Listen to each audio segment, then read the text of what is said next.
네, 안녕하십니까. 방금 소개받은 저는 경기도 남양주 사상고등학교에서 이제 수학을 가르치고 있습니다. 조만기라고 합니다. 반갑습니다. 고등학교 1학년 학부님 손 한번 들어보실까요? 중학교 학부님.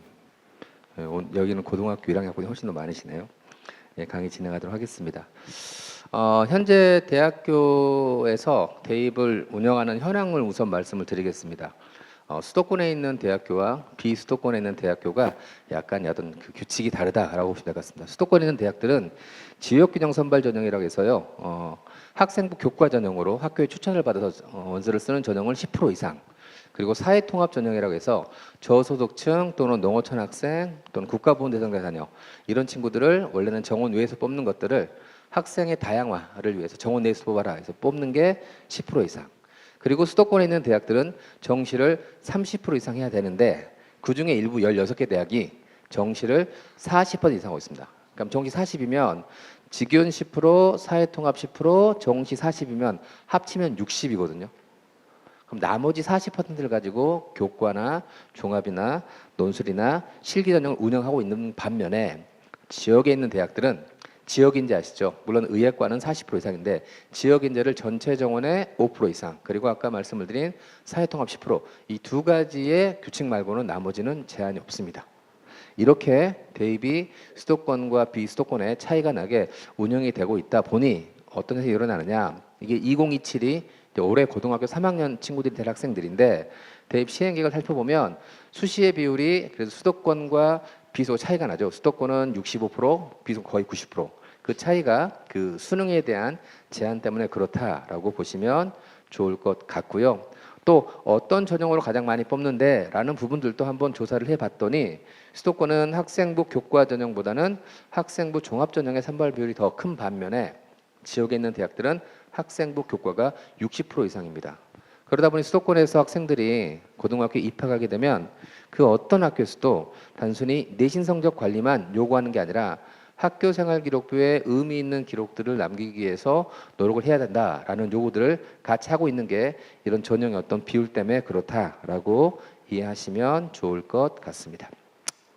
그래서 고교학점제가 발표가 되었죠. 그리고 고교학점제에 적합한 학생들에게 알맞는 교육과정, 202 교육과정이 만들어졌고요.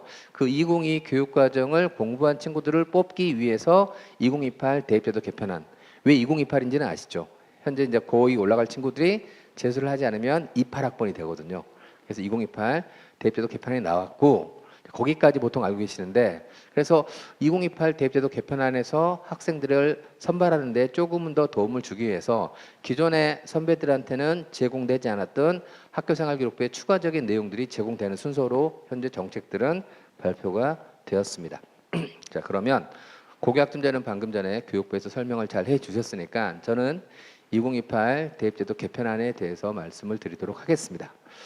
자, 우선 작년이죠. 이제 작년 8월 말에 2028 대학 입학 전형 기본사항이라고 해서, 저 기본사항은 뭐냐면 대학교가 학생들을 뽑을 때 지켜야 되는 대원칙이라고 보시면 돼요. 대원칙이 발표가 되었습니다. 물론 수도권보다는 농어촌이라든가 뭐 졸업일자 이런 포인트들에 대해서 많은 부분들이 결정이 되었는데 중요한 거 4번 한번 볼까요? 4번. 지금 현재 고등학교 2학년, 3학년 친구들이 고3이 되면 6번의 모의고사를 치르는데 그중에 가장 중요한 모의고사가 육모와 구모라고 합니다. 왜냐하면 평가원에서 수능을 출제하는 평가원에서 똑같이 출제를 하고, 또 다른 모의고사는 고3 재학생끼리만 경쟁을 하다면 저건 졸업생과 같이 경쟁하니까 조금 더 수능과 비슷한 환경이거든요. 그런데 문제는 뭐냐면 현재 이렇게 올라가는 고3까지는 수시의 일정이 어떻게 되냐면 9월 첫째 주에 구모를 보고요. 바로 그 다음 주에 수시 원서표가 진행됩니다. 그런데 보통 모의고사를 치르게 되면 성적표가 나오기까지는 약 3주 정도의 시간이 걸리거든요. 그러니까 그 중요한 9월 모의고사는 시험을 치르고도 성적표를 받지 못한 상황에서 수시 원서표를 하는 거예요. 그래서 이렇게 2028 대입제도 개편안에서 발표할 때는 구모를 땡기자. 왜? 그 시험도 중요한 시험이니까 그 시험 결과도 반영해서 수시에 원서를 쓰면 좋지 않겠느냐. 그래서 구모를 8모로 땡깁니다. 그리고 수시 일정을 뒤로 밀어서 졸업생과 같이 경쟁하는 6모와 8모 두 번의 모의고사 성적의 결과를 바탕으로 수시의 원서를 쓸 수 있게끔 변경이 되었다라는 부분들, 그리고 일정이 발표가 됐습니다. 일정이 이렇게 2028 대입 일정들이 발표가 됐습니다. 그래서 수시가 보통 원래 보면 9월 둘째 주에 시작하는데 수시가 9월 셋째 주로 한 주가 뒤로 미뤄졌다라는 부분들도 확인할 수가 있겠고요. 그래서 그냥 전반적인 뭐 조금씩 밀렸습니다. 그래서 충원 합격 통보, 보통 수능 충원 합격 통보와 함께 추가 합격했다는 거죠. 굉장히 듣기 좋은 거잖아요. 12월 26일, 30일까지. 제가 고3 지도하면서 항상 아이들한테 하는 얘기가 착하게 살자. 그러면 크리스마스 때 중요한 선물 받는다라고 얘기를 하는데, 어쨌든 저렇게 일정들은 현재 발표가 된 상황들이다라고 보시면 좋을 것 같고요. 그럼 이제 대학교는 어떻게 뽑을 것이냐라는 부분들은 물론 지금 당장도 궁금하시고 오늘 또 서울대와 건국대가 2028에 대해서 발표를 하지만 조금 4월 말 되면 모든 대학교들이 어떻게 뽑을지를 발표를 합니다. 그러니까 그때까지 기다리면 되니까 너무 조바심 날 필요는 없다라고 생각을 합니다. 자, 그러면 2028 대표도 개편안이 발표가 됐었는데요. 총 4가지 내용이 발표가 됩니다. 첫 번째, 수능을 바꿀 거야. 두 번째, 내신 성적 체계를 바꿀 거야.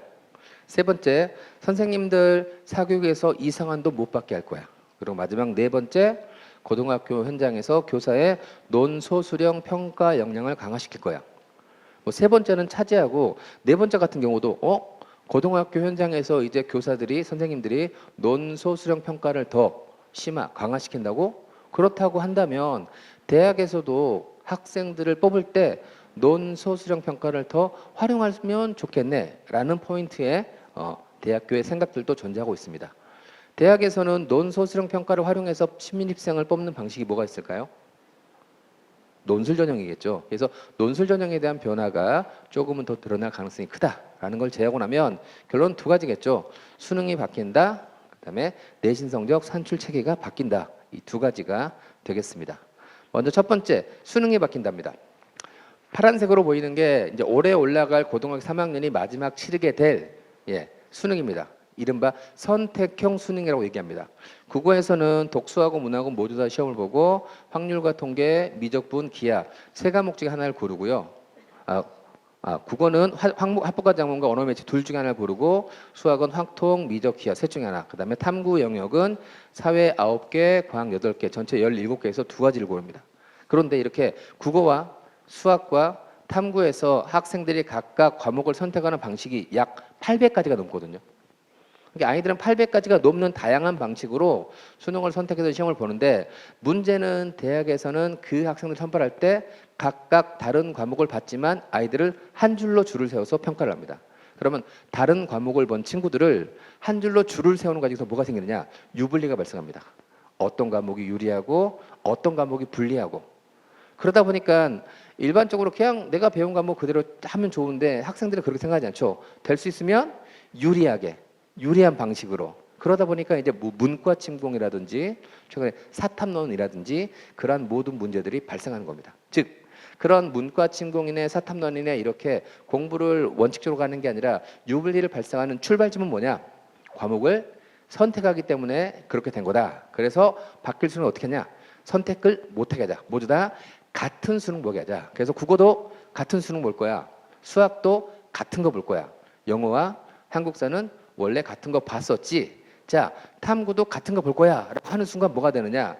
방금 전에 앞에서 우리 교육부 연구사님께서 뭐라고 하셨냐면, 아이들은 고등학교 현장에서 문과, 이과는 존재하지 않지만 대학에서는 아이들을 선발할 때 인문계열학과 자연계열학과를 구분해 뽑잖아요. 그러니까 당연히 인문계열학과 하면 사회를 많이 선택하고, 그죠? 그러니까 아이들은 각자 자신이 희망하는 계열에 따라서 사회 또는 과학을 선택할 건데, 그 순간 어떻게 되겠어요? 또 아이들은 선택을 해야 되잖아요. 근데 곰곰이 생각해 보니까 얘네들이 모두 같은 사회와 모두 같은 과학을 공부한 적이 있어요. 언제요? 1학년 때. 그래서 역시 공통이라는 그 형식을 유지하기 위해서 사회와 과학의 출제 범위가 1학년 배운 통합사회와 통합과학에서 출제된다라고 이해하시면 좋을 것 같습니다. 그런데 이 2028 대입제도 개편안은요, 확정안이 발표되기 전에 먼저 시안이라는 게 발표됐어요. 시안. 이러면 어떻게 했니? 그 시안에는 어떤 내용이 있냐면요, 5교시의 제2 외국어 보잖아요. 자, 고등학교 현장에는 문과, 이과는 없지만 우리는 통칭 인문계를 희망하면 문과라고 하고 이과라고 그냥 얘기할게요. 그러면 저 5교시에 제2 외국어 보는 친구들은 문과 친구들일까요? 이과 친구들일까요? 문과 친구들이겠죠. 그때 이과 친구들은 뭐 할까요? 집에 갑니다. 그래서 매번 수능 출제할 때 교감 선생님들이 5교시 안 보는 학교가 되면 좋겠다 막 이렇게 하거든요. 진짜 그렇습니다. 그런데 문제는 뭐냐? 시안에는 뭐가 있었냐? 5교시에 문과 애들만 시험 보네? 야, 그때 이과 애들도 시험 하나 보자. 왜 그러냐면 미적분투 기하는 지금 현재 올해 이제 3학년 친구들 치를 수능에서는 선택 과목이 포함되어 있습니다. 미적이 현재 미적분투고 기하는 기하고. 이렇게 원래 보던 과목이 빠졌으니까 저 미적분투하고 기하를 5교시에 문과 성향의 친구들이 제2 외국어를 볼 때 시험 치르면 어떨까? 그 과목명은 심화수학이었습니다. 심화수학. 어때? 이렇게 의견을 듣는 거죠. 자, 5교시에 심화수학 보는 거 어떻게 생각하세요? 예. 그래서 뭐 상위권 대학이라든가 학원이라든가 수학자들은 환영을 했지만 교사단체와 학부모단체에서 수험생의 부담감이 커진다고 저 부분들을 싫어했습니다. 그래서 시안에는 있었지만 학전에는 저 주어진 내용들이 빠졌습니다. 근데 문제는 뭐냐? 대학들은 원래 저 과목은 지금 현재도 치르는 수능 과목이고 보려고 했었는데 빠졌네 라는 부분들을 현재 인지하고 있습니다. 그러다 보니까 저 두 과목명이 계속 나올 거예요. 자, 수능은 이렇게 바뀌었습니다. 근데 문제는 뭘까요? 자, 국어나 영어나 수학이나 이런 과목들은 모두 고등학교 2학년, 3학년 선택 과목에서 치르다 보니까 2학년, 3학년 때 배운 내용들을 3학년 2학기 때 치른다. 상관없죠. 근데 문제는 사회와 과학은 1학년 때 배운 내용을 3학년 2학기 때 치른다고? 에이, 그러면 1학년 때 배운 내용을 3학년 2학기 때 시험 보면 너 지나치게 쉬워가지고 애들이 변별이 되겠어? 라는 고민들을 하겠죠. 그러다 보니까 사회와 과학을 문항수와 시험 시간 늘립니다. 어떻게? 자, 현재는 20문항을 30분에 보는데 그걸 25문항을 40분으로. 자, 20문항에서 25문항으로 5문항, 즉 4분의 1이 늘었죠. 그런데 시험 시간은 30분에서 40분으로 3분의 1이 늘었습니다.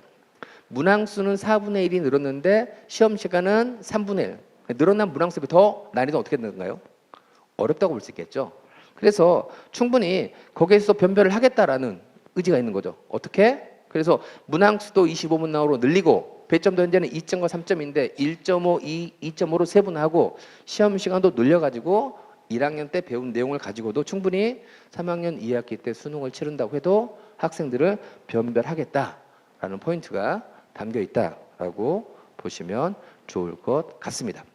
자, 그래서 바뀐 수능은 어떻게 될 거냐? 현재 바뀐 수능은 지금 현재 치르는 수능과 거의 다른 바가 없습니다. 자, 모두 다 같은 과목을 선택한다. 그리고 현재는요, 나는 사회탐구나 과학탐구 한 과목 볼 거야 라는 게 가능하지만 안 됩니다. 이제는 야, 보려면 사회, 과학 둘 다 봐야 돼. 아니면 보지 않아. 그것만 살짝 바뀐 내용이고 나머지는 국어, 수학, 탐구는 상대평가야, 영어, 한국사, 제2외국어는 절대평가야 모두 그대로고 수학에서는 9문항의 주관식 문항이 있고 영어에서는 17문항의 듣기평가 문항이 있고 EBS 연계율은 그대로 50%를 유지한다. 한국사를 보지 않으면 수능 성적표는 나오지 않는다. 즉 수능의 형식상에서는 바뀐 부분들은 거의 없다라는 겁니다. 그럼 어떻게 되느냐? 수능은 그래서 굳이 바뀐 거라고 한다면 사회과학을 1학년 때 배운 내용에서 시험을 치르네? 정도. 수학을 현재 자연계 성향의 친구들이 치는 미적분투 기하가 출제부에서 빠졌네? 이 정도만 제외하고는 수능은 거의 바뀐 게 없습니다. 그랬을 때 어떻게 될 거냐? 아마도 수능의 난이도가 살짝 쉬워지긴 한 거잖아요. 그런데 수능의 난이도가 쉬워졌다 포인트보다는 고교학점제하고 어울리는 대입을 운용하겠다라는 저는 포인트가 더 강하다고 봅니다. 그래서 아마도 상위권 대학교 중심으로 정시에서 학교생활기록부를 반영하는 대학들이 지금보다는 늘어날 것으로 예상을 하고 있습니다. 그런데 그 학교생활기록부를 반영하는 방식은 크게 세 가지로 봅니다. 서류평가를 실시하는 방식, 두 번째 내신 성적을 반영하는 방식, 마지막 세 번째 출결을 반영하는 방식. 이 세 가지 정도에서 학교생활기록부를 정시에서도 반영하는 대학들이 지금보다 늘어날 것이다. 그리고 이따도 말씀을 드리겠지만 미적분투, 기하 이런 부분들이 지금은 빠졌지만 주어진 그 과목들은 실제로 대학교 자연계열학과를 가서 공부할 때 되게 필요한 과목이거든요. 그러다 보니까 그 과목들을 들었는지 안 들었는지를 확인하는 포인트들을 저 학교 생활 기록을 통해서 확인하는 대학들이 늘어날 것이다 라고 생각을 합니다. 그러면 선생님 저는 어차피 수시로 안 갈 거예요. 전 정시로 대학 갈 거니까 내신 관리도 안 할 거고요. 과목도 내 마음대로 들을 거예요. 심지어 2학년 때 3학년 때 사회과학을 진로와 적성에 따라서 선택하라고 하는데 나는 어차피 수능으로 갈 거니까 난 2학년 3학년 때도 그냥 1학년 때 배운 통합사회 통합고만 공부할 거예요 라고 하는 학생들도 있겠죠. 근데 그 학생들의 목표가 상위권 대학으로 올라가면 올라갈수록 등급 따기 좋은 이수자 수 많은 과목이 아니라 자신이 지원하고자 하는 학과와 관련된 과목들을 선택하는 게 굉장히 중요하다라고 생각을 합니다. 그래서 마지막 4번도 마찬가지인 거죠. 심화 수학이 애초 시안에서는 있었지만 이게 확정안에서는 빠졌어요. 하지만 그럼에도 불구하고 대학교 가서 자연계열학과에서 공부할 때 미적분투 기하의 내용을 모르면 대학 공부가 어려우니 그 과목을 공부했는지 수능에서는 평가하지 않지만 그 과목을 공부했는지 저렇게 확인하는 대학들은 분명히 생길 것이다 라는 말씀을 드리고 실제로 이따 보면 계속 그런 말들이 추가적으로 중복되어서 나올 거라고 생각을 합니다. 수능은 그냥 이 정도입니다. 자, 문제 이제 두 번째입니다. 내신 성적 산출 체계가 바뀝니다. 지금 현재는 상대평가 9등급제의 내신이 상대평가 5등급제로 바뀝니다. 모두 여기에만 집중을 하고 있습니다. 그런데 주어진 부분들에서 우리가 생각해야 할 포인트들은 실은 굉장히 많습니다. 예를 들어 이런 거죠. 예를 들어 표준편차가 현재 2015 교육과정에서는 표준편차가 보입니다. 그런데 2022 교육과정으로 바뀌면서는 그 주어진 표준편차가 보이지 않습니다. 참고로 표준편차는 뭘 의미할까요? 표준편차 값이 적으면 학생들이 특정한 점수대에 몰려있다는 얘기입니다. 그러니까 표준편차한테 막 근데 몰려있다는 포인트들은 아이들이 공부를 못하게도 몰려있고 공부를 잘하게도 몰려있잖아요. 근데 공부를 못하게 몰려있으면 그걸 그대로 안 놔두겠죠. 선생님들은 평가의 전문가니까 우리 학생들이 조금 공부가 그러네? 그러면 시험을 어떻게 낼까요? 쉽게 내겠죠. 그래서 그 아이들 중에서도 100점, 95점 맞는 친구들 만들 겁니다. 근데 아무리 쉽게 내도 안 움직이는 애들 있잖아요. 그럼 그런 데는 무조건 편차는 커집니다.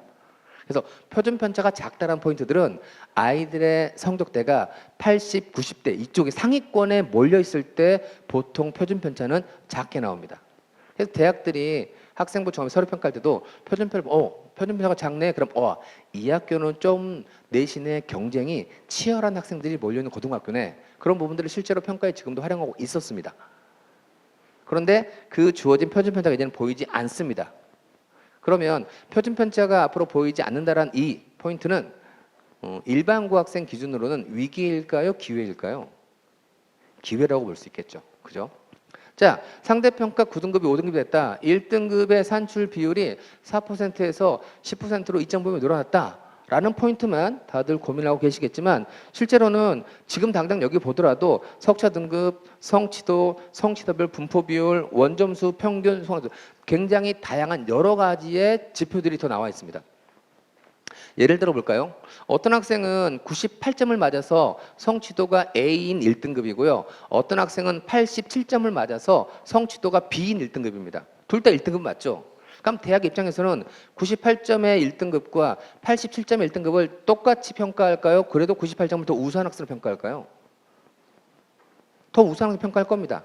1등급의 비율이 늘어나다 보니 거기엔 다른 성취도가 들어올 거란 얘기죠. 그래서 1등급을 받는 것도 중요하죠. 하지만 학생들의 목표가 계속해서 상위권으로 올라가면 올라갈수록 1등급에 국한되는 게 아니라 그 과목의 원점수, 성취도 이런 포인트까지 다 관리를 하면서 공부를 해야 되는 게 필요하다라는 말씀을 드리겠습니다.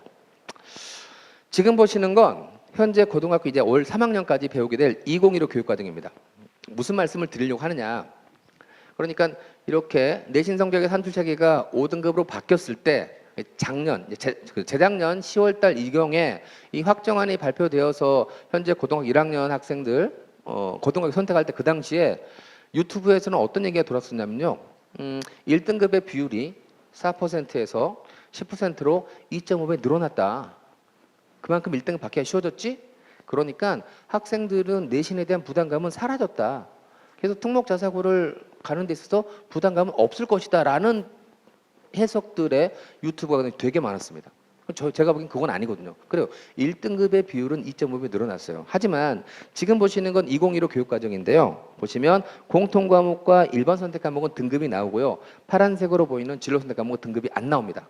등급 나오는 과목이 31과목, 안 나오는 게 22과목입니다. 약 3대 2의 구조. 반면에 바뀐 2022 교육과정에서는요. 아까 보셨던 저 빨간색, 노란색이 수능 과목이에요. 자, 여기서 보시면 공통과목, 일반 선택, 진로 선택, 여기 보시면 파란색으로 보이는 저 공통과목의 과학탐구 실험 1, 2와 오른쪽에 보이는 융합선택 사회과학 이 과목만 등급이 안 나오고 나머지 모든 과목 등급이 나옵니다. 등급 나오는 과목이 71개, 안 나온 게 11개. 근데 전 감히 말씀을 드리는데요. 3학년 1학기까지 수시에서 이 융합선택, 사회학, 과학 아이들 공부하는 거 대학들이 그리 썩 좋아하지도 않을 거고요. 실제로 평가에 반영되지 않는 학교도 있을 겁니다. 그러니까 이렇게 국영조사가 이렇게 좀 있지만 실제로 아이들은 대부분 등급 나오는 과목들에 공부를 하게 될 거라는 거죠. 거기에다가 파란색은 여전히 등급이 안 나옵니다. 여기 보시면 기술과정과 제2외국어 이런 과목들도 등급이 나옵니다. 저 과목은 그래도 아닙니다. 지금 보시는 이 대학들은 수시에서 전교과 즉 이 과목들에 대한 등급도 활용하는 대학들입니다. 꽤 많죠. 거기에다가 또 뭐도 있느냐? 지금 보시는 건 과학고나 이런 특목고에서 가르치는 과목이거든요. 특히 이제 수학과학, 고급 물리학, 고급학, 굉장히 고급지잖아요, 과목이.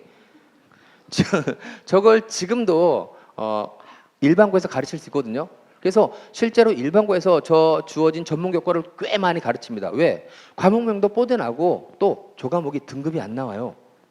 A, B, C. 그러니까 일반고 저 과목을 되게 많이 가르치거든요. 그런데 바뀐 교육과정이 어떻게 되느냐? 저 과목도 등급이 나온다는 거죠. 내가 고급지게 국어 미적분을 들었어. 3등급 맞았어. 그 친구보다는 그냥 미적분도 선택하고 1등 맞은 거 훨씬 더 성적이 좋다라는 거죠. 그죠? 즉 무슨 말이냐? 제가 드리고 싶은 말씀은 그래 1등급의 비율이 4에서 10으로 2.5배 늘었어. 그 포인트는 내신에 대한 부담감이 완화되는 건 맞아. 하지만 그 대신에 모든 과목이 등급이 나온다는 이 포인트들은 학생들에게 있어서 등급에 대한 부담감은 커졌다라고 볼 수 있는 거죠. 또 뭐가 있냐면 2015 교육과정은요. 한 교과서의 기본학점이 5학점이었습니다. 근데 아까 고교학점이랑 기본학점 몇 학점이죠? 4학점이에요. 그러니까 5시간에 가르치는 과목을 4시간에 가르치게 되면 아이들이 수업하는 똑같으니까 그만큼 더 많은 과목을 배우게 되겠죠. 그죠? 네. 그래서 예를 들어 볼게요. 파란색은 현재 2015 교육과정이고 오른쪽은 2022 교육과정인데 제가 개인적으로 자연계열 공대를 가는 친구들은 아마 수학과 과학을 저렇게 선택하는 게 일반적일 거야를 예시를 든 겁니다. 수학은 수학 1, 수학 2, 미적분, 확률과 통계를 선택하고요. 그다음에 물리, 화학, 생명공학, 지구과학 원 과목 중에서 보통 일반 선택 4개 중에 3개를 선택합니다. 그리고 나서 밑에 있는 과목들 기하, 인공지능 수학, 뭐 이런 고급 수학 저런 과목들 보통 6개 정도 듣거든요. 그랬을 때, 자, 총 13과목을 듣는데, 현재 올라가는 마지막 2015 교육과정에서 저 13과목을 공부한 친구들이 가장 좋은 성적을 받는 방법은 위에 있는 7과목은 1등급을 받는 거고요. 밑에 있는 6과목은 성취도 A를 받으면 됩니다. 그래서 제가 계산했어요. 7과목은 0.04, 100분의 4 안에 들면 되는 거고 나머지 6과목은 0.38. 저 0.38 어떻게 나왔냐면 제가 작년에 우연히 이제 대학교에 무슨 강의를 하면서 일반고 고등학교 현장에서의 성적에 대한 것들을 얘기하면서 고교 알림이를 통해서 전국에 있는 모든 고등학교에 진로 선택 과목의 성취도 A의 평균 비율을 구해봤어요. 약 38% 나오더라고요. 그러면 평균적으로 38% 안에 들면 A를 맞을 거야 라는 거죠. 반면에 오른쪽 고교학점은 어떻게 되죠? 그 모든 과목이 등급이 나옵니다. 대신에 1등급의 비율이 0.04에서 10%로 2.5배 늘어나게 되죠. 자, 확률적으로 어느 게 더 받을 확률이 큰가 계산해 보면요. 4%인 즉 진로 선택 과목의 등급이 안 나오는 저게 굉장히 크게 영향을 미친다는 거죠. 몇 배? 약 자그마치 5배 정도. 또 한번 고민해 볼까요? 만약에 올라가는 고3 학생이 주말에 월요일 날, 화요일 날 시험을 치릅니다. 월요일 날에는 등급 안 나오는 기하를 공부하고요. 시험 보고요. 화요일 날에는 등급 나오는 미적분을 시험 봐요. 그럴 때 주말에 어떤 공부를 많이 할까요? 월요일이 아닌 화요일에 배우는 미적분을 더 많이 공부하겠죠. 왜? 기하는 등급이 안 나오니까. 그런데 올라가는 고2 친구도 어떻게 될까요? 월요일 날 기하, 화요일 날 미적분 2 어떻게 공부해요? 주말에? 둘 다 공부해야죠. 왜? 둘 다 등급이 나오니까. 즉 1등급의 비율이 늘었다라는 포인트는 등급의 완화, 함께 성적에 대한 완화라는 포인트 있지만 등급 나오는 과목이 늘었다라는 포인트들은 또 부담을 강화시키는 포인트로 서로 상충된다라고 이해를 하시면 좋을 것 같습니다. 그리고 나서 한번 고민해 보자고요. 상대평가 9등급제와 상대평가 5등급제를 비교해 보면 현재 1등급은 9등급제에서 2등급 때까지, 2등급은 4등급 중반까지, 3등급은 6등급 중반까지에 위치하고 있습니다. 대입은 상대평가일까요? 절대평가일까요? 제가 생각하는 대입은 철저한 상대평가입니다. 저는 그래서 9등급이 5등급으로 바뀌어도 대학교 입시는 크게 바뀐 건 없다라는 게 제 개인적인 견해입니다. 예를 들어 제가 근무한 학교가 올해 서울대를 3명 보냈습니다. 그런데 만약에 5등급제로 바뀌어요. 그럼 저희 학교는 1점대 내신은 더 늘어나겠죠. 자, 그러면 저희 학교에서 매년 서울대를 3명 정도 보냈는데 1점대 내신이 이제 늘어났으니까 갑자기 저희 학교에서 서울대를 9명, 10명 보낼까요? 아니면 여전히 3명 정도 보낼까요? 여전히 3명 정도 보내지 않겠습니까? 저희 학교의 전교 100등은 가천대 정도로 갑니다. 그럼 5등급제로 바뀌어도 전교 100등은 어디 갈까요? 가천대 정도로 가지 않겠습니까? 그런 거죠. 제가 근무하고 있는 학교에 11개 반 352명의 내신 성적을 상대평가 9등급제로 쭉 한 번 해가지고 4% 끝에 있는 내신, 11% 끝에 있는 내신, 23% 끝에 있는 내신을 딱 잡아봤어요. 1.91? 그럼 중앙대나 경희대를 보내야겠네. 2.66? 세종대나 과기대를 보내야겠네. 3.76? 가천대 경기대를 보내야 되겠네. 그렇다고 한다면 5등급으로 바뀌었다고 하더라도 10% 끝에 있는 친구는 지금 현재 9등급제에서 내신 2.58 등급에 해당하는 대학교에 가지 않을까라는 게 기본적인 제가 생각하는 견해입니다. 다르게 얘기를 한번 들어볼까요? 크리스피 도넛 아시죠? 크리스피 도넛. 그 크리스피 도넛 9개를 가지고 있습니다. 그 9개를 딱 갖고 있다가 5개 두께만 툭 이렇게 압축했습니다. 그리고 손을 떼면 그 도넛은 몇 개로 구분될까요? 9개로 구분될까요? 5개로 구분될까요? 9개로 구분되겠죠. 단 두께만 어떻게 될까요? 얇아지겠죠. 즉 맞습니다. 전교생의 아이들을 9등급제 내신에서 5등급제로 플레이스 하잖아요. 그래도 여전히 그 아이들은 그 전교생만큼 구분될 거라는 거죠. 단 그 아이들의 내신 성적 차이가 어떻게 될까요? 줄어들 뿐이겠죠. 그렇죠? 예. 대입은 상대평가니까 대입의 큰 틀의 변화는 없다라는 겁니다. 에이, 그럼 아무 변화가 없다고? 그렇진 않습니다. 그럼에도 불구하고 변화는 있습니다. 어떤 변화가 있느냐? 자, 지금부터 저는 제가 근무하는 학교는 전교생이 100명인 고등학교입니다. 그러면 작년까지는, 올해 고3까지는 전교생이 100명이면 1등급은 몇 명이 받냐면 4명이 받습니다. 그죠? 근데 바뀐 내신이라고 하면 1등급 몇 명이 받죠? 10명이 받는 거죠. 어디가 바뀌느냐? 최상위권 그 1등급의 비율이 바뀌는 거예요. 제일 좋은 점수를 100명 중에 지금까지는 4명만 받았는데 이제 그걸 100명 중에 몇 명이 받는다? 10명까지 받는다. 여기가 문제가 생기는 겁니다. 그럼 어떻게 되느냐? 이렇게 되는 거죠. 제가 근무하고 있는 경기도 구리 남양주 교육지원청에는 총 18개 고등학교 있거든요. 제가 알고 있는 바에 의하면 그 구리 남양주 교육지원청 18개 고등학교에서 과거 4년 동안 1.0의 사례는 한 명도 없었습니다. 1.0은. 그런데 5등급제가 되면 어떻게 되느냐? 아마 각 학교마다 전교 1등들이 생길 거예요. 전교 1등들. 무슨 말이죠? 야, 나 1.0이야. 그럼 옆에서 너도? 나도야. 이게 학교에마다. 나도. 그래서 전교 1등들이 생길 겁니다. 전교 1등들. 그래서 1.0의 세계가 열릴 거예요. 아까도 얘기했지만 처음에는 이 1.0을 맞는 친구들이 몇 퍼센트나 나올까 굉장히 막 설왕설래했습니다. 4%다, 6%다. 심지어 뭐 방송에서 모 사교육 관계자는 1.0을 못 맞으면 뭐 대학에서 쳐다도 안 볼 것이다 이런 얘기도 했잖아요. 근데 결론은 궁극적으로 통계적인 거죠. 예측하지 말고 실제로 나온 성적들을 한번 분석해 보자. 그래서 1학년 1학기를 마친 시점에서 분석을 해봤더니 지역별로 약간의 편차는 있지만 약 2% 정도가 1등급을 맞더라고요. 1.0을. 100명 중에 2명 정도가. 그러면 1학년 1학기를 마치고 나온 그 1.0은 그게 최대값이죠. 이제 거기서부터 하나씩 둘씩 학기마다 실수하면 하나씩 떨어질 거잖아요. 제가 예상하는 바에 의하면 1.0은 한 1% 플러스 마이너스 정도로 가지 않을까. 1.0의 사례들은 저는 그렇게 예상을 하고 있습니다. 그런데 올해 고3 학생 기준으로 수시에서 의찬약수나 스카이 선발하는 대학교, 교과 전형에서 상위 15개 대학교, 의찬 선발하는 대학교 보면 저 1.0의 사례를 다 못 채워요.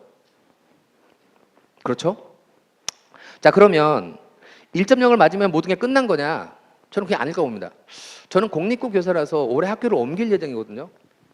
옮기면 또 고등 가면 아마도 또 저는 또 고3 진학 지도를 할 것 같아요. 그래서 제가 딱 내년에 이제 내년이죠, 이제 2022 내년에 2학기 때 저희 학교에 이제 3학년 친구들을 상담하는데 제가 옮길 학교는 어딘지 몰라요. 예상입니다. 옮길 학교에서는 전교 1등이 3명 있는 거예요. A 학생, B 학생, C 학생 3명 있어요. 자, 그럼 보니까 3명이 전교 1등인데 제가 보기에는 A 학생이 제일 우수합니다. 그래서 제가 A 학생을 불러 상담합니다. 야, 앉아봐. 야, 너 진짜 잘했다. 영키 이걸 다 맞았네. 야, 점수도 좋고 등수도 좋아. 거기다가 너 모의고사 최저도 왜 이리 잘 나오냐? 야, 너 있잖아. 내 개인적인 판단은 6개 다 쓸 필요 없어. 그냥 서울대 연대 고대만 써. 나머지 쓰면 우리야 땡큐지. 넌 이 3개만 써도 충분히 여기서 다 합격할 나이야. 너 진짜 잘했어. 이렇게 이 친구를 상담할 겁니다. 근데 문제는 제일 처진다고 생각하는 저 C예요. C를 상담할 겁니다. 일로 와. 앉아봐. 일단 말투가 다르죠. 앉아봐. 딱 이렇게 할게요. 야, 잘했다. 잘했는데 너 딴 건 모르겠고 경희대학교 하나 넣어서 쓰자. 이렇게 얘기할 겁니다. 그게 무슨 말일까요? 경희대 안 쓰면 너 자칫 잘못하면 다 떨어질 수도 있어. 이 얘기거든요. 그 다음날 학교로 전화가 옵니다. 누가 전했을까요? 그거 부모님이 전화했겠죠? 조만기라님 어떤 사람인데 그럼 또 어떻게 해요? 이해를 시켜야죠. 어머님 오시라고. 앉아 오시라고. 자, 이 친구 1.0 잘했어요. 근데 이 친구가 보면 1.0은 맞는데 모든 과목이 저희 학교는 100명입니다. 전교생이. 모든 과목이 8등, 9등, 10등 다 그래서 1.0이에요. 그래서 원점수가 90 넘어가면 별로 없어요. 다 80대 후반, 80대 중반인데 1.0 맞았어요, 어머님. 두 번째, 이 친구는 무슨 과를 간다고 하는데 그럼 내가 보기엔 이 두 과목은 필수 과목인데 아이가 내신 혹시 떨어질까 봐 이 두 과목을 선택하지 않았어요. 거기다가 세 번째, 어머니 얘 모의고사는 못 보는 거 아시잖아요. 이러면 어머니 거기가 수그러들겠죠. 그럼 거기다 내가 네 번째, 어머니 근데 얘 면접 어떻게 할까요? 그래서 서울대인데 고대를 쓰는 것 말리진 않는데 그래도 여기는 써보자고요. 이렇게 되는 겁니다. 즉 뭐냐 1.0에 들어가면 다 1.0이라고 똑같은 1.0이 아닐 거란 얘기죠. 그 1.0의 세계에서는 각각의 대학교의 시각에 따라서 우리는 수능 최저 기준을 더 좀 높게 해가지고 학생을 선발할 거야. 우린 서류평가에서 과목의 이수형을 되게 강조해서 볼 거야. 우린 세특을 염치 볼 거야. 똑같은 1.0이라고 하더라도 그 안에서는 그 아이의 여러 가지 다른 평가 요소에 따라서 등위는 분명히 구분이 될 거다라는 거죠. 그러면 만약에 그 1.0의 세계에 2등급 한 개 들어간 친구가 싸울 수 있을까요? 없을까요? 1.0의 세계. 어디 가면 2등급이 이럴까요? 또 예를 들어볼게요. 그 학교 4등 있어요. 이 4등 학생이 있는데 이 학생은 영어 2학년 1학기 때 시험 볼 때 배탈 나가지고 영어가 2등급이에요. 11등 그거 딱 할게. 근데 나머지 모든 과목은 전교 1등 아니면 2등이야. 자, 얘가 잘해요? 아까 그 C가 잘해요? 얘가 잘하잖아요. 그렇지 않겠습니까? 저는 1.0의 세계 2등급이 한 개, 두 개? 저는 그래서 그런 얘기 했어요. 1년에 한 개 정도는 인간적 실수로 라고 얘기했더니 어떤 어머니께서 학기당 하나는 안 될까요? 물어보길래 그건 습관이라고 안 된다고 제가 얘기했거든요. 근데 어쨌든 전 그래서 그러면 그 1.0의 세계 2등급이 한 개, 두 개 있는 친구가 들어오면 그 1.0이 어떻게 될까요? 훨씬 더 커지겠죠. 그럼 그 안에서 어떻게 할까요? 그 안에서 각각의 대학교가 전형과 그 대학의 특징에 맞게끔 자신이 원하는 더 우수한 1.0을 선발하겠죠. 그죠? 예. 그래서 1.0 안에 들어가는 것도 중요하겠지만 학생의 목표가 굉장히 크다면 적성에 따른 교과 이수는 당연한 거고요. 생활기록부의 기록들도 수능 최저 기준도 재시험 면접도 이런 것까지 준비를 해야 되는 상황으로 갈 수밖에 없다라는 말씀을 드리겠습니다. 실제로 서울시 교육청은 공개를 하는 게 아니라 공개를 당해버렸어요. 국정감사에서 국회의원이 서울시는 1.72%가 나왔대요. 보니까 강서 양천구가 제일 1등급 비율이 크게 나왔고요. 그리고 서울시만 한 게 아니라 저 파란색 음영은 경기도에서 58개 고등학교를 대상으로 한번 조사를 해봤고요. 하얀색의 표는 부산시 교육청에서 부산 전체에 있는 고등학교를 가지고 조사를 해봤습니다. 그랬더니 경기도도 1.74%가 나왔고요. 부산은 2.07% 나왔어요. 그럼 옆에 있는 거 뭐냐? 1.74%가 1.0이라면 그 1.0은 현재 9등급 기준으로 1.55등급까지다라는 얘기예요. 부산시 교육청으로 따지면 1.0이 2.07% 받으면 그 학생은 현재 9등급 기준 1.64등급까지가 모두 1.0이다. 그래서 대학에서 발표한 70컷을 바탕으로 보면 오른쪽에 교과 볼까요? 1.0이 한양대 기계공을 간다고 무슨 말이냐면 1.0의 사례가 현재 내신 1.64등급 기준으로는 연세대부터 쭉 해서 한양대 기계까지가 1.0대 합격 사례로 되어 있다라고 보시는 게 맞다는 얘기죠. 그래서 9등급이 5등급이 돼도 모두 2등급을 어떻게 되냐? 모두 2등급을 받으면 2.0은 현재 9등급 기준으로 3등급 대 초반대 있으니까 경기대나 명지대나 아주대를 갈 수 있을 거야. 모두 3등급 어떻게 되냐? 3등급은 지금 현재 4등급 후반대, 5등급 초반대 내신 성적에 해당해. 그러니까 호서대, 강남대, 대진대 이런 데 갈 수 있을 거야 라는 거죠. 그래서 9등급이 5등급으로 바뀌어도 대외 큰 틀에 대한 포인트들은 바뀌는 게 없다.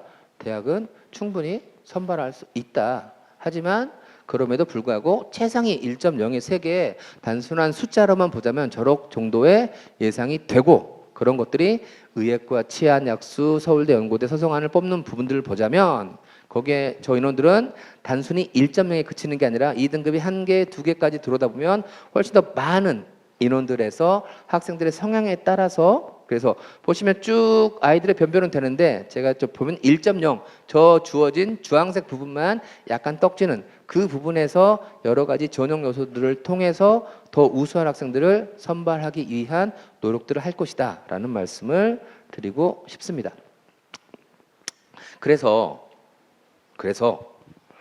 어쨌든 상위권에서는 1.0 비슷한 사례들이 되게 많아지는 어떻게 하지? 했더니 교육부가 이게 계속 다양한 성적 통계 정보를 제공함으로써 평가의 자율성을 제고하겠다. 즉 어쨌든 위에 떡져 있는 상위권 친구들을 변별하기 위해서 지금 현재 학생들과는 다른 추가적인 정보들을 더 제공하겠다. 과목별 평가 정보와 교과 은영 특이사항이라는 걸 주겠지만 실제로 여기서 이제 학생들의 어떤 평가에 영향을 주는 포인트들은 과목별 평가 정보라고 보시면 좋을 것 같습니다. 볼게요. 그래서 총 4가지 정도가 의미가 있는데 실제로는 위에 있는 3가지입니다. 먼저 수행평가의 비중을 알려주겠다. 두 번째 수행평가 영역명을 알려줄 거야. 세 번째 성취도별 분할 점수. 이 부분들 자 먼저 성취도별 분할 점수 살짝 볼게요. 분할 점수 무슨 말이냐면 중학교에서 어머님들 아이들 성적 받을 때 90점 넘으면 A였잖아요. 80 넘으면 B였고 그래서 고등학교도 원래 90이 A고 80이 B인데 문제는 학교마다 그 90이 아니라 그 A의 기준을 학교가 정할 수가 있습니다. 정할 수가 있는 이 부분들을 이따가 한번 설명드릴 거고요. 먼저 첫 번째 보겠습니다. 첫 번째 지필평가와 수행평가 비중. 경기도는요. 제가 근무하는 경기도는 수행평가의 비중이 최소 40 이상을 해야 됩니다. 최근에 뭐 들리는 말로는 뭐 30% 완화한다는 얘기가 있는데 최소 40이에요. 지금 얘기는 40. 그랬을 때 자, 어떤 두 과목이 있습니다. 첫 번째 과목은요. 수행평가가 40인 과목이 있고요. 두 번째는 수행평가 60인 과목이에요. 수행이 40인 과목과 60인 과목의 차이가 뭐가 있을까요? 잘 모르시겠죠? 수행이 40이면 지필이 60, 50을 넘어가죠. 그럼 보통 시험을 2번 봅니다. 1차, 2차 다 봅니다. 수행이 60이면 지필이 40이죠. 그럼 보통 시험을 한 번만 봅니다. 자, 그러면 대학은 시험 2번 보는 과목 좋아할까요? 한 번 보는 과목 좋아할까요? 그럼 다 2번이라 가시겠죠. 전 그건 대학이 그런 기준은 없다고 생각합니다. 다만 저 수행평가 비중을 통해서 뭘 확인할 수 있느냐? 이 학교는 수학이 야 성취도 A 90점 넘은 친구들이 되게 많네? 잠깐만, 수행평가 비중이 되게 높잖아. 아시겠지만 수행평가는 기본 점수라는 게 있잖아요. 그러니까 이 학교는 성취도 A와 B의 비율들이 되게 크다. 잠깐만, 수행평가 비중이 높아가지고 점수를 올렸구나. 이런 포인트들을 확인할 수 있다라고 보시면 좋을 것 같습니다. 그런 해석을 하는데 저 수행평가 비중은 활용된다라고 보시면 좋을 것 같고요. 그럼 이제 수행평가 영역명은 어떻게 될 거냐? 이따 서울대학교에서 또 말씀을 드리겠지만 서울대학교는 2028 더 뭐 들어갈 때 특히 서류평가 종합영역 평가할 때 학생들의 개별적인 결과물들 수행평가를 어떻게 아이들이 즉 똑같은 수업을 받고 지필은 똑같은 문제를 풀지만 수행평가는 똑같은 것들을 제시하더라도 아이들의 관심사나 역량에 따라 서로 다른 결과물 나오잖아요. 그래서 아이들의 수행평가를 되게 내실화해서 평가하겠다라고 발표를 하고 있습니다. 그런데 예를 들어 이런 겁니다. 지금 보시는 예시는 서울에 있는 모 외고의 수행평가예요. 보시면 평가 영역이 뭐죠? 어휘예요. 어휘. 그리고 A를 받으려면 29개를 맞으면 되고요. B를 받으려면 25개 맞으면 된대요. 이거 뭐 한 걸까요? 수행평가인데 뭐 수행평가 할까요 저거? 단어시험 본 거잖아요. 그럼 저게 지금까지는 안 보였다고요. 저게 안 보이고 있으니 외고의 심화 영어란 과목에 세 특혜가 아이가 원서를 읽어내고 영어로 토론을 하면서 자신의 뭐 유창하게 얘기하고 에세이를 쓰고 이렇게 얘기하면 그랬겠지라고 하겠죠. 근데 저게 보인다고요. 그럼 보이면 어떻게 되겠어요? 웃기고 있네. 단어 시험 보는 주제 이렇게 되는 거죠. 그죠? 근데 이게 왜 중요하느냐? 자, 분명히 선생님은 무슨 과목에서 A 활동을 수행평가에 활용하겠다라고 나와 있어요. 근데 이 친구의 세부능력 특기상에는 A 활동이 없는 겁니다. 어떤 건 B 활동이 있어요. 자, 그래서 대학은 이 학생을 선생님의 수업을 충실히 따라간 학생으로 해석할까요? 아무것도 안 하다가 마지막에 보고서 하는 애로 생각할까요? 전자일까요? 후자일까요? 당연히 후자겠죠. 그러니까 학교에서 각 교과의 선생님들이 어떤 활동들을 갖다 평가한다라는 포인트들. 그죠? 그러니까 세특에서의 수업에 대한 연결과 호기심의 출발이 어느 선에 있는지라는 부분들을 이 주어진 수행평가 영역명을 통해서 확인할 수 있을 거라고 생각을 합니다. 문제는 세 번째예요. 자, 아까 성취도별 구분 점수와 성취도별 비율이 보입니다. 제가 아까 설명을 뭐라고 드렸냐면 중학교는 무조건 A는 90점이다. 그죠? 근데 고등학교는 실은 아까 교육부 연구생의 발표 잘 보면 고등학교는요 90점이 아니라요 90%예요. 즉 선생님이 가르친 내용의 90%를 이해하면 성취도 A다 이 말이에요. 그런데 일반적으로는 그 90%가 90점이야 라고 할 수 있지만 학교의 상황에 따라서 우리 학교 학생들은 내가 가르친 수업의 90% 이상을 이해했다는 점수가 90점이 아니야 라고 할 수도 있어요. 그걸 추정이라고 하거든요. 제가 그래서 가상의 4개 학교를 한번 만들어 봤습니다. 자, 1번과 2번은요 고정 분할이에요. 즉 A가 90, B가 80. 그럼 마지막 그 최성부 안 되는 2의 기준이 40점인 학교입니다. 3번과 4번은요 추정 분할을 해요. A가 90이에요. 90이 아니고 80이에요. B가 70. 그리고 마지막 2 최소 성취 안 되는 그 2의 도달의 기준이 20이에요. 자, 1번, 2번은 고정 분할, 3번, 3 추정 분할. 오른쪽 볼까요? 성취도별 분포별 이것도 보이거든요. 1번과 3번은요 정규 분포 가운데 아이들이 많아요. 상위권 별로 없고 중간대 아이들 많고 다시 하위권 별로 없는. 근데 2번과 4번은요 A와 B가 많아요. A와 B가 60이에요. 자, 저 4개 학교였습니다. 한번 고민해 볼까요? 자, 저 4개 학교 중에서 가장 공부를 잘하는 학교는 어떤 학교일까요? 제가 10초 드릴게요. 한번 곰곰이 10초 정도 고민해 보시고 제가 한번 근데 손을 들 때는 막 높이 들었다가 틀리면 되게 좀 창피하잖아요. 조용히 이렇게. 자, 4개 학교 중에서 가장 공부를 잘하는 학교는 어느 학교일까요? 자, 나는 1번이 제일 잘하는 학교 같다. 조용히.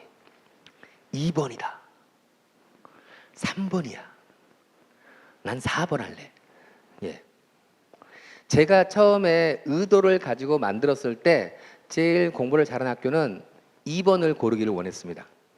왜 그런지 설명을 드릴게요. 2번이에요. 전 수학 선생님이거든요. 수학을 예를 들게요. A가 90점이고 B가 80점이에요. 근데 A와 B가 즉 90과 80 넘은 친구들이 60% 있어요. 자, 아까 우리 표준편차 생각해보자. 표준편차. 표준편차가 작은 학교가 좀 우수한 학생이 몰려있다 했죠. 그 표준편차가 작을 때 어떤 모습을 보인다고요? 상위권 점수에 몰려있다겠죠. 기억나시죠? 그러니까 일감으로 따지면 제일 공부를 잘하는 학교는 2번. 그럼 제일 공부를 못한 학교는 아니 A가 80인데도 불구하고 15%밖에 안 돼? 그리고 E가 20인데도 20% 돼? 3번이 제일 못한 학교 라고 생각했어요. 근데 이건 1감이고요 2감으로 들어가면 어떻게 되느냐, 4번이 공부를 제일 잘하는 학교일 수도 있습니다. 왜 그러느냐, 추정분할 할 때 추정분할 하는 이유가 두 가지가 있어요. 아이들이 학점을 못 따면 졸업을 못 한다고 했잖아요. 그러니까 그 40%를 점수를 낮게 주려고 노력하는 거죠. 즉 하위권 학생들을 위해서 추정분할을 하는 학교도 있지만요, 반대로 상위권 아이들 때문에 추정분할을 하는 학교 있어요. 어떤 학교냐, 애들이 공부 잘하는 막 몰려 있어요. 거기다가 제가 수학을 가르치는데 수학 문제를 쉽게 내면 어떻게 될까요? 난리가 나겠죠. 그럼 그런 학교는 어떻게 되죠? 시험 문제를 되게 배배배배 꼬아서 어렵게 냅니다. 그리고 다 맞거나 하나 틀린 게 1등급이 아니라 3개 틀리고 4개 틀려도 1등급 내게. 자, 그럼 어떻게 될까요? 그런 학교는 어떻게 될까요? A가 90이면요 A가 한 명도 없을 수도 있어요. 그잖아요. 그러니까 상위권에서 A를 맞았다는 것들을 하기 위해서 상위권에 대한 추정분할, 즉 뭐냐, 이렇게 성취도별 구분 점수와 성취도별 비율도 분명히 학생을 평가하고 변별하는데 영향을 줄 수밖에 없다라는 부분들의 말씀을 드리겠습니다. 그래서 아까 얘기했잖아요. 내신 성적은 등급만 나온다고? 근데 실제로는 교과학습 발달상의 지표가 이렇게 많습니다. 위에 있는 하얀색은 학생이 컨트롤할 수 있는 항목들이 되겠고요. 아래에 있는 파란색은 학교가 컨트롤하는 항목이라고 보시면 좋을 것 같습니다. 그런데 단순히 등급뿐만 아니라 성취도, 어떤 과목 들었니? 그 다음에 성취 비율, 분할 점수, 저런 부분들은 단순히 학생부 종합이 아니라 당장 학생부 교과 전형에서도 내신을 산출할 때 활용할 포인트도 있다고 생각을 합니다. 그러니 변별은 확실하게 될 수밖에 없다라는 부분들의 말씀을 드리겠습니다. 그래서 성취도와 비율과 분할 점수는 1등급이 4에서 10으로 늘어났으니 그 1등급 안에서도 다른 성취도, 아까 원점수로 제가 얘기했었죠? 그런 것들을 보일 수 있다. 그죠? 그래서 그 1등급 내에서도 더 우수한 1등급과 그 아래 아이들이 변별이 가능할 것이다. A 비율이 높은 학교를 어떻게 볼 것이냐? 성적을 부풀리게 한 거냐? 우선에 몰려 있는 거냐? 이 포인트들에 대해서는 이제 대학들과 교사들이 이제 열심히 노력을 해야 된다고 생각을 합니다. 어쨌든 그래서 이런 성취도별 비율과 분할 점수도 평가에 활용을 할 수밖에 없다라는 말씀을 드리고 싶고요. 예, 그렇습니다. 그러면 이제 대입은 어떻게 되고 우리는 어떻게 대응을 해야 될 것이냐? 2028 대입을 생각하는 고등학교 현장에서는 제가 보기에는 교육과정을 더 촘촘히 개발화되게 짜야 되고, 내신 성적 관리에 대한 부분들의 지도, 그 다음에 생기부, 기록, 거기다가 면접과 수능 최저 기준의 준비까지도 고민을 해야 되는 상황이라고 생각을 합니다. 자, 과목 선택이 중요하다고 한다. 어떻게 해야 될 것인가? 예, 당연히 아까 교육부에서 얘기하셨지만 수능에 출제되는 과목은 아마 대부분의 고등학교에서 이건 반드시 들어라고 얘기를 할 겁니다. 그럼 어떻게 되는 거냐? 학생들의 개별적인 특성이 드러나는 것들은 2학년 때 올라가서 수능을 제외한 나머지 사회와 과학, 적게는 4과목에서 많게는 5과목 정도를 아이들이 선택해요. 그 과목들을 어떻게 선택하느냐에 따라서 자기만의 색깔들이 드러나게 되는 거죠. 인문계열은 폭넓고 다양하게, 자연계열은 우리 거려면 이 과목은 들어야 돼 라는 포인트들. 그리고 전문교과 등급이 나오죠. 예, 들어서 등급이 안 나오면 크게 유리함 없는데, 문제는 아까 말씀을 드린 공동교육과정이라는 거. 2015 교육과정에서 공동교육과정과 2022에서 가장 큰 차이가 뭐냐면, 2022에서는 학교에서 선택할 수 있는 과목들은 선택할 수 없습니다. 그럼 2022에서는 어떻게 되느냐? 학교에서는 들을 수 없는 과목만 들어야 돼요. 그러면 대학에서 어떻게 할까요? 학교에서 들을 수 없는 과목임에도 불구하고 자신의 진로와 적성에 필요하다고 판단되기에 따로 시간을 더 투자해서 선택했다라는 포인트로 해석이 가능하겠죠. 그리고 또 중요한 포인트는 뭐냐? 그렇게 들은 과목은요, 등급이 안 나옵니다. 등급에 대한 부담감이 사라져요. 자, 그래서 이제 발표를 하죠. 경희대학교가 먼저 발표를 합니다. 학과별로, 자연계열 학과별로. 우리 거 오려면 이런 거 필요해. 야, 여기서 중요한 포인트는 미적분 투와 기하입니다. 수학에서. 자, 미적분 투와 기하는 수능 과목이 아니죠. 그렇죠. 근데 미적분 투는 자연계열 모든 학과에서 핵심 아니면 권장이 되겠고요. 기하는 생명과학 기반의 학과를 제외하고는 모두 핵심 아니면 권장 과목입니다. 즉 수능에서 출제되는 과목이 아니어도 대학에 필요한 과목이다라고 명시를 하고 있는 거죠. 이렇게 경희대학교처럼 학과별로 발표하는 대학이 있고요. 또 건국대학교처럼 단과대학별로. 문과대학, 사범대학은 국어, 영어, 사회 중심이야. 그런데 똑같은 인문계열임에도 불구하고 사회과학대학과 경영대학은 수학도 중요해. 자연과학대학은 이 자연계열은 미적분투는 들어야 되고 특별히 공대는 기하와 물리를 듣는 걸 추천해. 물론 이렇게 서울대처럼 계열별로 발표한 것도 있습니다. 자연계열학과는 자 미적분투 기하 또 나오죠. 들어라. 그리고 과학 과목을 진로 선택을 3개 들으려면 최소 일반을 2개 이상 들어야 되거든요. 그리고 미술신학과는 물리 들어라.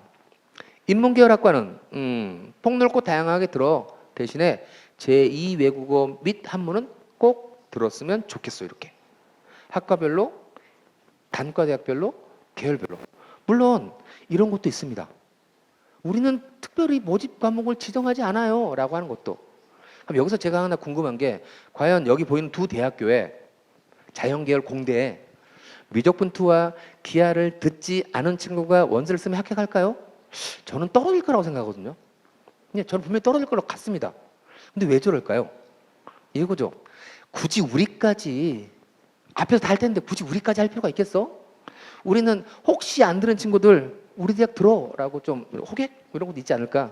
뭐 물론 대학에서의 의도는 진로 변경에 대한 불안감 해소하기 위해서 또 고등학교에서 배운 모든 과목은 학생 성장에 도움을 주기 때문에 우리 다 반영하겠다라는 의도가 분명히 있기는 하지만 그럼에도 불구하고 저는 이 대학교들에서 학생을 바라보는 시각도 저는 앞에서 발표한 대학교하고 크게 다르지 않을 거라고 예상을 하고 있습니다.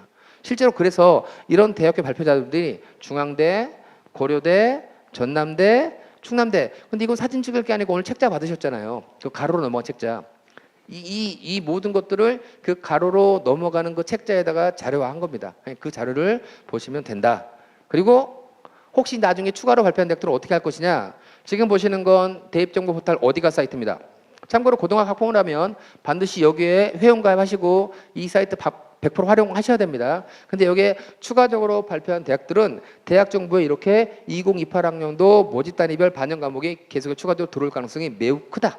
즉 내가 가고 싶은 대학교의 관련 학과에서 어떤 과목을 공부했을 때 도움이 되는지에 대한 부분들은 정보들은 계속해서 추가적으로 제공될 것이다 라는 말씀을 드릴 수가 있겠습니다. 그리고 경희대학교 발표에서 보면요 재밌는 포인트가 하나 있습니다. 뭐가 있느냐. 우리는 고교학점 취지에 맞게끔 권장 과목도 안내했고 대입제도와 연계하기 위해서 정시에서도 교과를 반영하고 출결도 반영할 거야. 문제는 3번째입니다. 희망 진로가 바뀌었거나 학생부가 없는 학생 어떻게 할 것이냐 하면서 뭐가 있냐면 권장 과목을 안 들으면 어떻게 할 거야. 권장 과목을 안 들은 친구들도 원서는 써야지. 단 어디로 써? 무전공 자유전공학부로 써라고 나옵니다. 권장 안 들으면.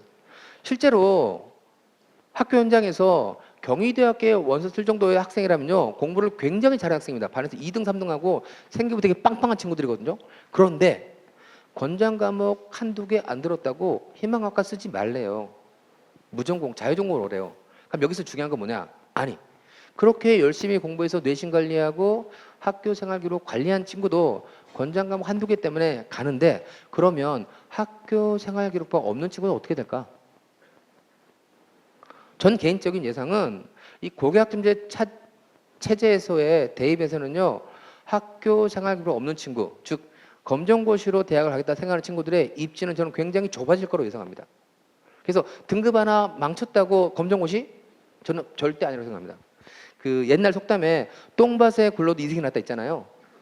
전 딱 그거라고 생각합니다. 그래도 학교 생활 기부를 하는 게 낫다라고 전 개인적으로 생각을 하고 있습니다. 그래서 대입은 어떻게 하면 되겠느냐? 학생부 교과 전형 어쨌든 내신 성적이 제일 중요하겠죠. 내신 관리가 중요한데 단순히 내신 관리만 하는 게 아니라 과목 선택, 수능 최저 기준, 재시문 이런 준비들까지 해야 될 것이다. 학생부 종합 전형은 나만의 색깔, 그 나만의 색깔의 가장 출발점이 뭐다? 과목 이수다.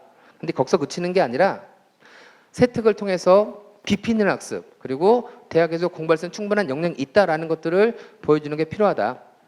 논술과 실기는 넘어가 있고요. 수능도 역시 마찬가지로 학교 현장을 통해서 수능 준비를 하는데 가장 중요한 포인트는 뭐다? 수능을 제대로 성적을 받을 수 있는 공부 습관부터 챙기는 게 가장 중요하다. 그리고 상위권 대학은 정시에서도 학교 생활 기록부를 반영할 것이다 라고 생각을 합니다. 그러면 깊이 있는 학습이 뭐냐? 깊이 있는 학습이 2022 교육과정에서는 깊이 있는 학습이라고 나오거든요. 그럼 단순히 말만 깊이 있는 학습 어떤 생각이 드세요? 아이가 되게 어려운 이런 포인트로 생각하시잖아요. 근데 저기서 말하는 깊이 있는 학습은 고등학생이 대학교 수준의 대학원 수준의 이 내용이 아닙니다. 여기서 말한 깊이는 자신의 미래의 삶에 대한 깊이입니다. 나는 이런 진로를 희망하니 그 진로와 관련된 포인트들에. 그래서 제가 깊이 있는 학습을 예로 한번 들어볼게요. 만약에 학교에서 어떤 과목에서 어떤 수업을 배웠을 때 사과라는 걸 배웠어요. 사과. 그럼 어떻게 되느냐? 사과를 바탕으로 아이들이 수행평가를 합니다. 선생님 내겠죠? 그러면 모든 학생이 모두 다 같은 진로를 희망하지는 않을 거잖아요. 자, 나는 미디어 커뮤니케이션을 갈 거야 라고 한다면 그 사과를 통해서 아이는 어떤 활동을 할 거냐? 내가 직접 사과를 브랜딩하면 어떻게 할까? 또는 사과를 심볼화시킨 여러 사례들을 비교 분석하면서 어느 부분들을 강조했는지를 비교하는 겁니다. 나는 생명과학과를 갈 거야. 사과의 색상이 달라지는 요인은 어떤 것들인지를 파악하거나 사과의 품종에 따른 유전자적 특징들을 비교하는 겁니다. 나는 상경계를 갈 거야. 사과의 가격을 변화시키는 요인들에 대해서 조사를 하거나 사과의 유통 경로에 따른 이익들을 제어할 수 있는지. 나는 인문대학을 갈 거야. 그러면 사과가 문학작품에 상징했던 사례들의 작품들을 비교한다거나 또는 사과의 재배가 확 늘었을 당시의 역사적 배경이나 그런 것들은 어떤 것들이 있는지. 자, 모두가 똑같은 사과라는 걸 배웠지만 그 친구들의 미래의 삶에 대한 포인트들이 다르다 보니까 그 주어진 똑같이 배웠던 내용을 바탕으로 아이들이 만드는 결과물들은 달라져야 된다. 이게 2022 교육과정의 깊이 있는 학습이라는 겁니다. 그래서 만약에 어떤 학생이 나는 친환경 스타트업 CEO가 될 거야. 그러면 친환경, 그러니까 환경공학과, 그래서 모든 교과에서 환경 하는 게 아니라는 겁니다.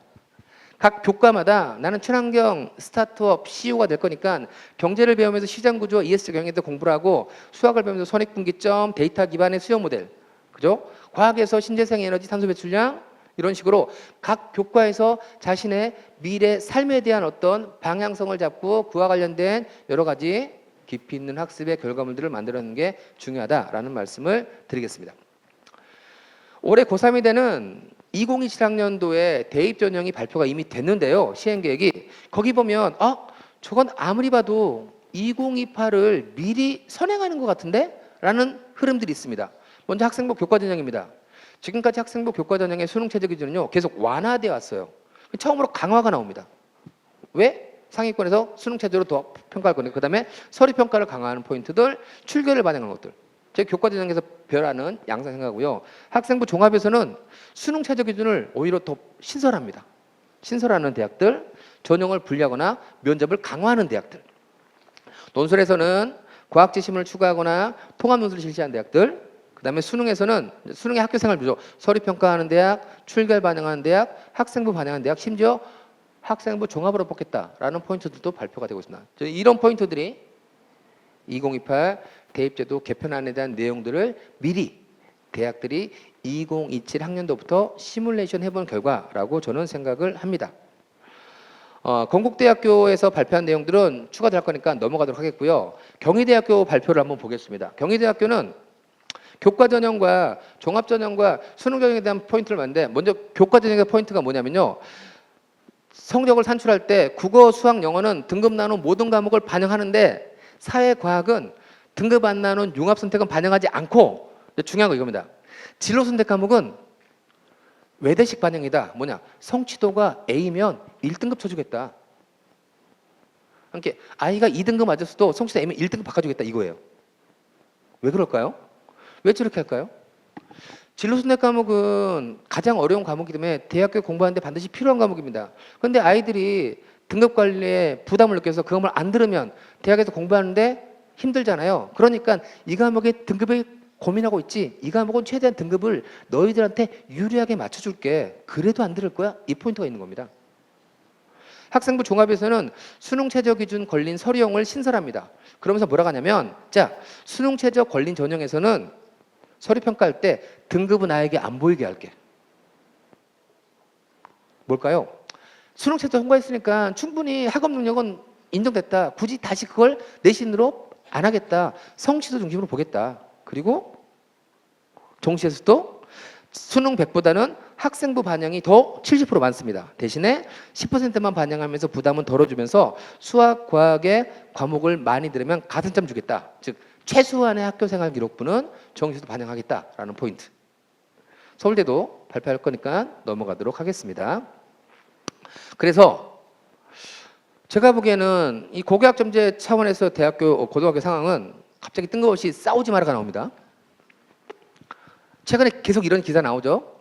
뭐 전북대 28명 떨어졌다 이런 것들. 중학교에서는 싸웠다고 해서 고등학교 가는데 저는 무리가 없지만 고등학교는 학폭이 생기부에 기재되면 대학교 안에서 굉장히 불리하다. 근데 그 학폭이라고 하는 게 옛날처럼 뭐 옥상으로 따라와 이런 게 아닙니다. 지금 대화, 메신저 이런 것들입니다. 그래서 철저하게 아주 지극히 당연한 말이지만 무조건 강조가 돼야 되는 포인트가 있고요. 192학점 이수해야 졸업할 수 있다. 과목별로 출석은 챙겨라. 그리고 이제 네 번째가 중요합니다. 대입제도 크게 두려워하지 말라. 아이들 자연스럽게 입학하면서 선생님들한테 수업 듣다 보면 바뀐 대입제도는 자연스럽게 아이들은 받아들이고 준비가 가능할 것이다. 2등급 한두 개 맞았다고 난 메디칼 못 가지 않을 것이다. 그 등급 하나 잘못 맞았다고 학교 밖 뛰쳐나가면 훨씬 더 힘들 것이다. 아까 얘기했죠. 자, 이수자 수가 많은 과목보다는 자신의 진로와 적성에 따른 과목들을 선택하는 게 당연히 필요하다. 그리고 출결 굉장히 중요할 겁니다. 참고로 저는 학교 다닐 때 엄마 나 아파서 학교 안 가면 학교 가서 죽어 뭐 이런 소리 들었던 세대거든요. 비슷하시죠?